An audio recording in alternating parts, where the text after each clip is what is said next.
अगर आपका इत्तेफाक हुआ उर्दू पढ़ने का, तो किसी शेर की जब तशरीह की जाती है तो उस्ताद साहब कहते थे कि आप अपनी तशरीह को सेक्शन में छोटे छोटे डिवाइड करें और उसकी हेडिंग्स बनाएं, ताकि पढ़ने वाले को या एग्जामिनर को आसानी हो वो तशरीह पढ़ने में, और उसके बाद वो आपको अच्छे नंबर दे सके। अगर आपका इत्तेफाक नहीं भी हुआ तो भी कोई मसला नहीं है, लेकिन ये बात आपको समझ लेनी चाहिए कि जब भी आप कंटेंट की बात करते हैं तो जितना लेंथी कंटेंट होगा वो उतना बोरिंग भी हो जाता है, लोगों का इंटरेस्ट लूज हो जाता है, और पढ़ना इटसेल्फ एक हैबिट नहीं है। लोग ज़्यादा से ज़्यादा चीज़ें चाहते हैं कि वो देख के उनको डिसाइड कर लें, इसलिए जो पढ़ाई है वो थोड़ा सा तंग करती है लोगों को। हमने पहले जिक्र किया कि गूगल लेंथी कंटेंट पसंद करता है, लेकिन चैलेंज ये है कि लोग लेंथी कंटेंट पसंद नहीं करते हैं या वो पढ़ना नहीं चाहते हैं, लेंथी कंटेंट लोग छोड़ जाते हैं। तो जितना कंटेंट लंबा होगा उतना मसला ये पॉसिबल है कि वो शायद आपकी वेबसाइट पे ना रुकें या शायद आपकी वेबसाइट ना पढ़ें। सो इस वीडियो में हम ये डिस्कस करेंगे कि किस तरह से आप अपने कंटेंट को डिवाइड कर सकते हैं ताकि वो इंटरेस्ट उनका उसमें रहे। सो सबसे पहली चीज़ तो अंडरस्टैंड कर लें कि लंबे कंटेंट से यानी कि लेंथी कंटेंट से नुकसान क्या क्या हो सकते हैं। तो आपको तकरीबन 4 बड़े नुकसान हो सकते हैं। एक तो ये कि जिस तरह से अगर टेक्स्ट बहुत लंबा होगा, अव्वल तो लोग पढ़ना शुरू ही नहीं करेंगे। अगर वो पढ़ना शुरू कर देंगे तो उन थोड़ी देर बाद वो बोर हो जाएंगे अगर उनको इंटरेस्टिंग ना लगा, और वो पॉसिबिलिटी है कि वो आपकी वेबसाइट छोड़ के जा सकते हैं।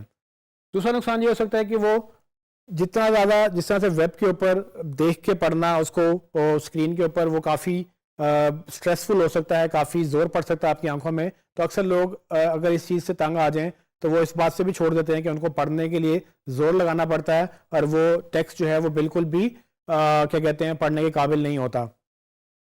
तीसरा, विजिटर आपकी वेबसाइट छोड़ के जा सकता है अगर उसने आपकी वेबसाइट पढ़ी ही नहीं है। अगर आप वो देखेगा कि ये तो इतना लंबा कंटेंट है, वो शायद पढ़े ही ना, तो आपको छोड़ के चला जाएगा बिल्कुल ही। तो आपको मौका ही नहीं देगा कि आपकी प्रोडक्ट को जज करे, क्योंकि अगर वो कंटेंट को देख कर ही चला गया तो मे बी वो आपकी प्रोडक्ट को जज ही नहीं कर पाएगा। सो आपने ये अवॉइड करना है कि यूज़र कहीं इस तरह से छोड़ के आपको ना चला जाए। चौथी चीज़ ये कि जब आपको लोग छोड़ के जाना शुरू हो जाएंगे तो आपकी रिटेंशन रेट कम हो जाएगी। रिटेंशन का मतलब ये है कि कितने लोग आपकी वेबसाइट पे आते हैं और कितने लोग रुकते हैं। रिटेन करना बहुत ज़रूरी है यूज़र्स को। अगर आपने मेहनत की है, एसईओ बेहतर की है, लेकिन कंटेंट की वजह से वो छोड़ के जा रहे हैं, तो ये मसला है जिसको बड़ी आराम से हम सॉल्व कर सकते हैं। सो इन सब प्रॉब्लम्स का एक हल है, वो ये कि आप अपने लेंथी कंटेंट को डिवाइड कर लें सेक्शंस के अंदर। सो अगर आपने एक आर्टिकल भी लिखा है तो कोशिश ये करें कि उन आर्टिकल्स के अंदर आप सेक्शंस बना लें और उन सेक्शंस को आप हेडिंग्स के साथ डिवाइड कर दें, ताकि यूजर्स को पढ़ने में आसानी हो। उस सेक्शन में सेक्शन जब पढ़ना शुरू कर देगा तो वो कंटेंट जो है उसके लिए रीड करना, उसको डाइजेस्ट करना, उसको हजम करना आसान हो जाएगा। सो आप हेडिंग्स बना सकते हैं ताकि वो कंटेंट आप डिवाइड कर लें। फिर आप जिस तरह से एक वर्ड डॉक्यूमेंट में आप चेकलिस्ट बनाते हैं, कभी ऑर्डर्ड या कभी अनऑर्डर्ड, आप नंबर लिस्ट बना लें ताकि अगर कोई आपने लिस्ट की बात की है तो उसको लिस्ट फॉर्मेट में लोग पढ़ेंगे तो वो डाइजेस्ट करना आसान है, क्योंकि हमारा दिमाग जो है वो उस तरह से उनको पिक करता है कि छोटी चीज़ें हम जल्दी से डाइजेस्ट कर लेते हैं। तो point number 1, point number 2, point number 3, इस तरह से करते करते वो पॉइंट पढ़ता चला जाएगा और उसको मसला भी नहीं होगा कि उसकी आंखों में जोर पड़ रहा है या उसको इंटरेस्टिंग नहीं लग रहा। फिर आप अपने लेंथी कंटेंट को सेक्शन में जहाँ डिवाइड कर रहे हैं वहाँ पर आप इमेजेस में भी उसको डिवाइड कर सकते हैं। सो आप हर सेक्शन के बाद या हर दूसरे तीसरे सेक्शन के बाद एक इमेज डाल देंगे तो यूज़र का वो एक फ्लो ब्रेक होगा, उसको बहुत ज़्यादा कंटेंट लंबा एकदम से नज़र नहीं आएगा, उसको लगेगा कि इस कंटेंट थोड़ा सा है, ये तो मैं भी कर लूँगा। करते करते करते वो सारा कंटेंट पढ़ जाएगा।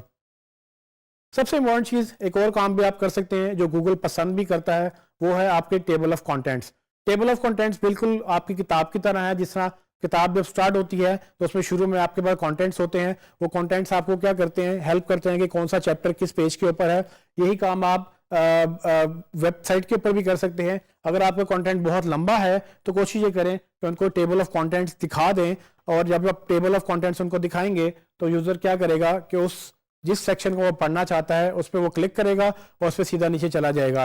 अगर वो नहीं भी उस सेक्शन को पढ़ना चाहता, वो शुरू से लेकर आखिर तक ही पढ़ना चाहता है, कम से कम उससे टेबल ऑफ कंटेंट से ये समझ आ जाएगी कि इस टॉपिक में क्या क्या है और इस टॉपिक के अंदर हमने कैसे कैसे फ्लो बनाया हुआ है, टॉपिक नंबर 1 क्या है, टॉपिक नंबर 2 क्या है, और किस तरह से आपका कंटेंट प्रोग्रेस होता है।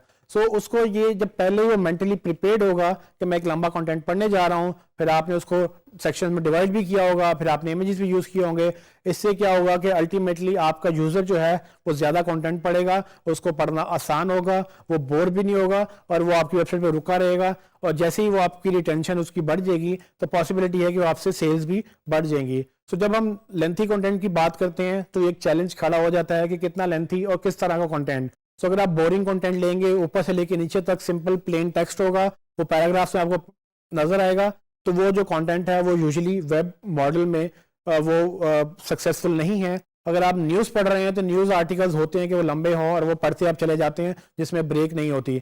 लेकिन अगर आप वेब कंटेंट की बात कर रहे हैं तो हमें कोई मजबूरी नहीं है कि हम उसमें हेडिंग ना डालें, हमें बल्कि अच्छी बात है कि हम हेडिंग्स डालें, कंटेंट को ब्रेक करें, ताकि लोग जो हैं वो आराम से वो सेक्शन पढ़ सकें जो उनको पढ़ना है, और वो सेक्शन मतलब सेक्शन बाय सेक्शन करते करते सारा कंटेंट ही पढ़ जाए।